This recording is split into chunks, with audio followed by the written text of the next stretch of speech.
How's it going, guys? Sam Chimenti here for KRCR Channel 7 News, alongside a candidate for 1st District of California, Congressman Max Steiner. Max Steiner. Yep. Hi, Max. Good to Hi. see you. How's it going, Good. Sam? Good. Nice to see you. Nice to meet you, I should say. Absolutely. This is part of course, our Know the Candidates series. I've been talking to local council members, or candidates for council in Reading.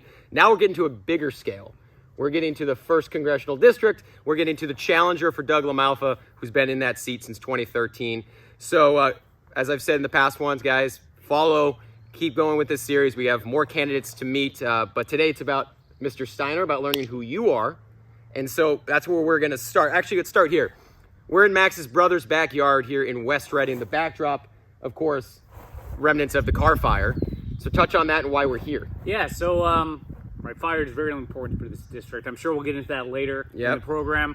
But this is my brother's home, right? Like they bought this house. They were burned out 3 years ago. They've rebuilt.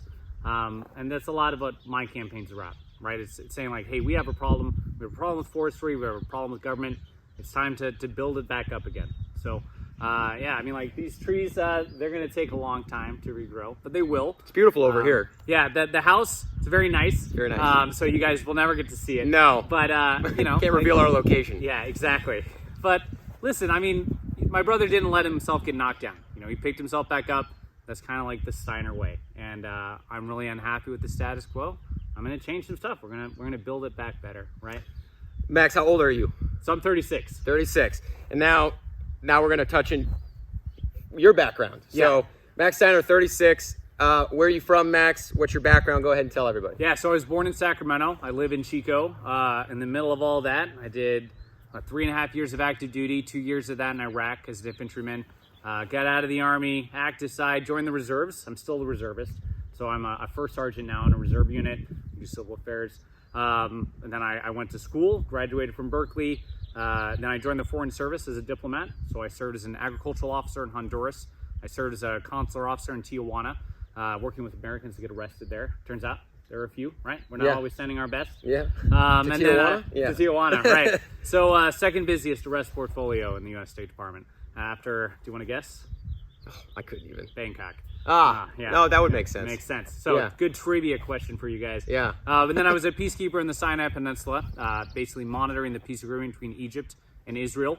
And then I went to D.C. So I ended up my time in the State Department there as a food security officer, working with USDA and USAID on where and how and to what amount we send food aid. So that was fun. After State Department, I went to RAND. RAND is a defense think tank in Southern California. And I was working there until the pandemic hit, and we moved up to Chico. So, And my family. wife, yes. So I'm married. My wife is Nika. She's Chinese American, born in San Francisco to refugee parents. Well, her father's a refugee. So her dad was from a very wealthy Cambodian family. They're all dead due to pot. So that is the danger, you know, of totalitarian states, right? So communists killed his family. He came to America, you know, raised 3 wonderful daughters, and let me marry one of them. So good on him. Yeah. Back up a second. So you graduated from Berkeley. Yeah. What was your degree? Development studies. It's on like how do poor countries become rich, right? So I kind of came out of Iraq and I was like, wow, that didn't work, right? So I joined Iraq. I was like, America, we can do anything. Like, this is my time. This is my generation's test. We did not win Iraq. This will be a spoiler alert for you. But it was like, why? You know, right? Like, we had lots of money. We had lots of troops. We had everything that should have worked. And so I was like, you know, it must have been a diplomatic thing. So I decided like, hey, you know, I still want to do the Army. I still stayed a reservist. But I was like, I need to reorient this a bit. Like, let's try something a little different. Gotcha. So I went there, you know, like, you know, how could we have made Iraq successful? So how heavily do you think your time in the Army and what you saw in Iraq shapes what you think today? A lot. And Yeah. actually, it's weird. You don't really realize it until you start talking to a lot of people who have never served. I mean, very few Americans have served in the military. It's like 1% of Americans serve. And that's fine. You know, we don't, obviously, like, you don't need a huge military anymore. We're not lining up with muskets, you know, like we have tanks and guided missiles and everything, but you still need infantrymen to kick down doors, and they send guys like me to do it, or, you know, when I was 20. now I'm a little different. But now I send 20-year-olds. You think you can still kick down a door? Yeah, absolutely. Okay. But good. Max Steiner, kick down doors. Exactly. Kick down doors for democracy. But, there you go. Just gave him his slogan. Right. Yeah. But I mean, you know, like, it has changed me, right? So especially with Ukraine now. You know, like, I've talked to a lot of Democrats, I've talked to a lot of Republicans who are very cautious about what we should be doing in Ukraine. And you know, Putin is a bully, right? And we should use our military to punch him in the face. And, you know, I don't think he goes nuclear. I think the chances of him going nuclear are almost zero. And, you know, I think the chances of him going nuclear if we don't do anything are in many ways higher. Because first he'll take Ukraine, and then what next? This is 1938 in Europe. You know, we gave Germany, Czechoslovakia. We said, oh, peace in our time. Good job, Chamberlain. You know, the military has made me understand. And this, you know, like, obviously I'm a Democrat. This is something that Trump understood far better than most U.S. politicians, is that the world is full of people who are bad people that you cannot reason with, right? Like Obama, Biden, you know, to some extent George Bush, you know, like, he thought he could reason with people and get them to see things his way. Neville Chamberlain. Yeah, and Neville Chamberlain going way back. But I mean, you know, Trump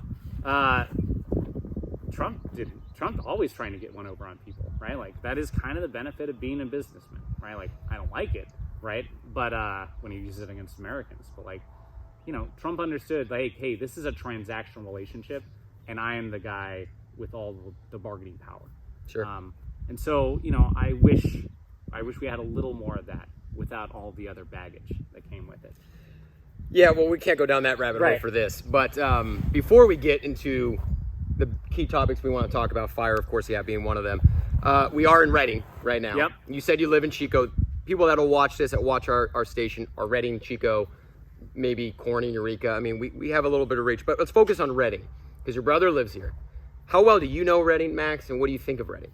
I mean, I don't know Redding that well. Right? Yeah. Like, this is my brother's. How many times have you been to Redding? I mean, since probably 20 to 30 times. Okay. So I think total. You're familiar with Theory Coffee. That's where we had met. Yeah, absolutely. Okay. I like Theory. They're a fan lot of coffee. I do like good coffee. And then Theory, actually, there's a beehive in the back. They gave the burlap sack. So good job, Theory Coffee. All right. So we'll make sure I tag your you old coffee shops, old coffee sacks are going to good use. Yeah, you know, I go on walks. There's the river trail back here. It's a super nice place. And, you know, I spend a lot of time at the Walmart on Hilltop. Yeah, you're telling me about that. Yeah, so, you know, I think that this is partly how we went. All the yard signs you see around the district, they're printed in Signorama up at the top of the hill here. So, yeah, I like Redding. I guess a better question to frame that is the issues that are here in Redding are kind of... You caught me, right? Yeah, there's the old politician's dodge. Yes, so I am in the CRPA, it's the California Rifle Pistol Association. They are very involved, or some of those members are very involved in the recall, and, you know, in the red, white, and blueprint as well. I met a couple of members of there as well, that group. This is a contentious spot, right? I think that there are a lot of people in Shasta County who are sick of the status quo. And I think that's true for District 1, right? And they're not playing on the, oh, he's a Republican, he's my team anymore, right? The people who voted to recall Modi, you know, like, they were like, hey, Modi, a police chief Republican, like, lifelong Republican. Yeah. You know, this is a part of the state in which they're like, I want to change. I am unhappy. Yep. And I want to see it different. So, you know, like, that's my message, right? Not from the red, white, and blueprint side, but I'm saying, like, hey, if you want to change, there's no bigger change than, you know, a centrist Democrat who's actually fought for his country than someone like Doug LaMalfa who, you know, gets a farm check every year. All right, Max, let's move to the fire issues, forestry issues that we have, not just here where we're currently sitting. Right. Chico all throughout the state. As well. Yeah. Right. So, and it is all throughout the state, but especially District 1, we've been the hardest hit. Right, Dixie Fire, Camp Fire, Car Fire, you know, swept over this area. North Complex Fire the year before, and this season is probably going to be a bad fire season as well. Right, so snowpack is very low. The drought continues, and you know, it's already 80 degrees in early April.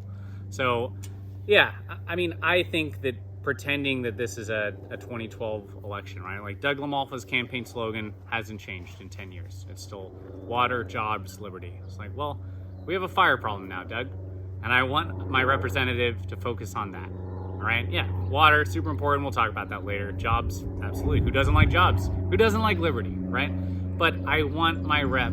I want to be the rep that goes to Congress and says, like, I'm going to bring back billions of dollars to solve fire. I want to hire more firefighters. I want to put them on full time. I want Forest Service to start, actively having the resources to and the cultural desire to fight fires.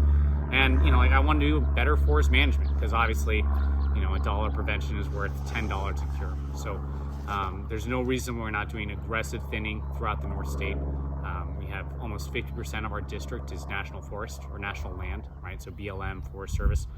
This is where the fire risk is coming from. So, and I'll take a short, segue there.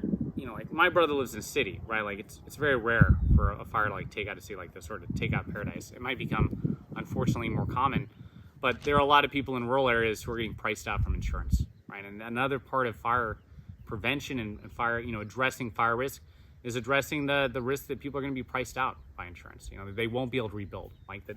They won't be able to say like, hey, I'm going to put in a claim for this chicken coop and I'm going to build a new one, right? So I want people to be able to live in the Northstate, to live in a rural area, and to not pay out of their nose, to have the security that they'll be able to move back if something happens.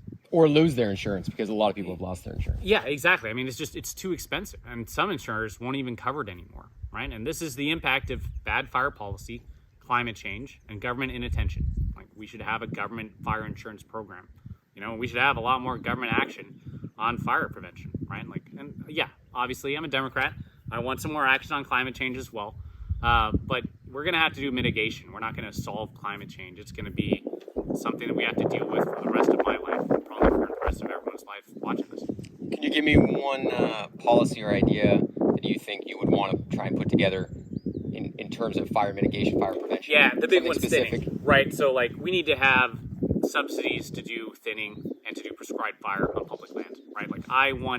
Ideal world, the Forest Service is getting a block, 1,000 acres, and is saying, hey, how much is it going to cost to get this to a 14 by 14 standard, right? Cut down every tree under 14 inches, space out bigger trees 14 feet apart, right? And how much will the government have to pay you as a logging company to get it to that standard, right? And then we'll hire someone else. We'll contract someone else to say, like, we're going to do a prescribed fire, every 3 years, every 5 years, every 7 years, kind of depending on topography.